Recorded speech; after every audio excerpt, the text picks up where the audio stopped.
আমাদের বিমান উপদেষ্টা যিনি আছেন বা বাণিজ্য উপদেষ্টা শেখ বশিরউদ্দিন আহমেদ বলছিলেন যে এই সরকারের আমলে প্রায় নাকি ২১ লক্ষ কোটি টাকা ঋণ নেওয়া হয়েছে, যেটা আওয়ামী লীগ সরকারের সময় ছিল ২ লক্ষ কোটি টাকা।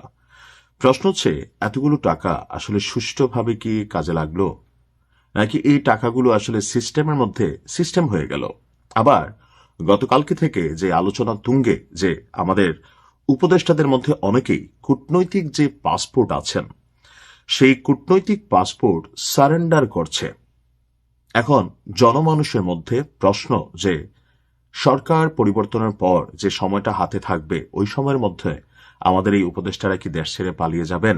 নানান প্রশ্নের সম্মুখীন হয়েছে যে তলে তলে আসলে কি ঘটতে যাচ্ছে। আর এ বিষয়ে গতকালকে বাংলাদেশের মূলধারার গণমাধ্যমগুলো থেকে যে রিপোর্ট আছে, আমরা যে তথ্যপাত্য সহ বলি, পররাষ্ট্র উপদেষ্টা তৌহিদ হোসেন বলছেন যে ভবিষ্যতে বিদেশ সফরের প্রয়োজন বিবেচনায় সময় মতো ভিসা পেতে উপদেষ্টাদের অনেকেই আগে ভাগেই কূটনৈতিক পাসপোর্ট সারেন্ডার করেছে। তিনি কিংবা তার স্ত্রী কেউই এখনো কূটনৈতিক পাসপোর্ট সারেন্ডার করেননি, অর্থাৎ পররাষ্ট্র উপদেষ্টা তিনি তার পাসপোর্ট সারেন্ডার করেননি, কিন্তু বাকিরা অনেকেই তাদের কূটনৈতিক পাসপোর্ট সারেন্ডার করেছে যেন যে কোনো সময় বাংলাদেশ থেকে সুন্দর করে তারা দেশ ছেড়ে চলে যেতে পারে। রাজধানীর একটি হোটেলে ম্যানেজমেন্ট অ্যান্ড রিসোর্সেস ডেভেলপমেন্ট নামক এক প্রোগ্রামে সেখানে আমরা দেখেছি যে বেশ কিছু প্রোগ্রামের কি বলা যায় আয়োজন ছিল। তো এক পর্যায়ে সাংবাদিকদের পররাষ্ট্র উপদেষ্টাকে প্রশ্ন ছিল যে শোনা যাচ্ছে পররাষ্ট্র উপদেষ্টা নিজে এবং তার আরো দুজন সহকর্মী কূটনৈতিক পাসপোর্ট সারেন্ডার করেছেন। একই সময়ে আরো কয়েকজন উপদেষ্টা বিদেশ সফরে যাচ্ছেন। এখন এই যে বিদেশ সফর বা এই যে দেশ ছেড়ে যাওয়ার চিন্তা নির্বাচনী ট্রানজেকশন পিরিয়ডে, সেটা আসলে কতটুকু যৌক্তিক? তো পররাষ্ট্র উপদেষ্টা বলছেন যে এখানেই মিস ইনফরমেশন চলে আসে। আমি বা আমার স্ত্রী কেউই আমরা কূটনৈতিক পাসপোর্ট সারেন্ডার করিনি। আমার পাসপোর্ট তিনি বলছেন যে এখনো আমার কাছে আছে এবং যথারীতি বহাল আছে।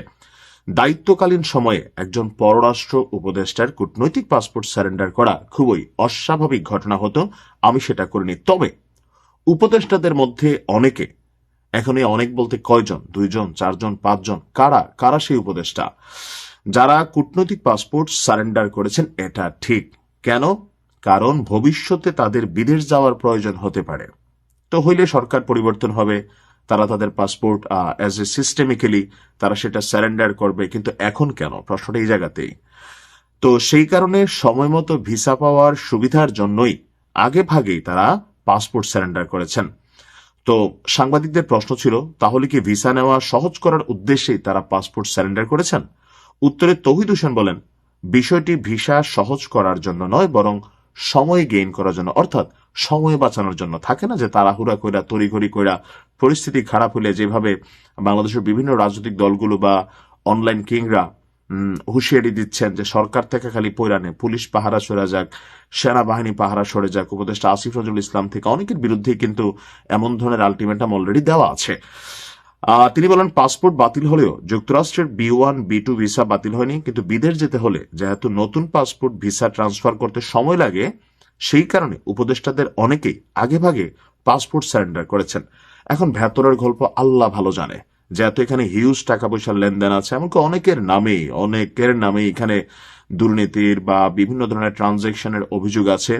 তো সরকার পরিবর্তন হলে আমরা হয়তো বুঝতে পারবো যে টাকাগুলো লোন করা হয়েছে, ঋণ করা হয়েছে, এই টাকাগুলো আসলে কি রাষ্ট্রের কাজে ব্যবহৃত হয়েছে, নাকি কোনো সিস্টেম হয়ে দেশ থেকে চলে গেছে, আর যারা এগুলাকে সিস্টেম করেছেন তারা নিজেরাও সিস্টেমের মধ্যে দিয়ে চলে যাবার চেষ্টা করছেন।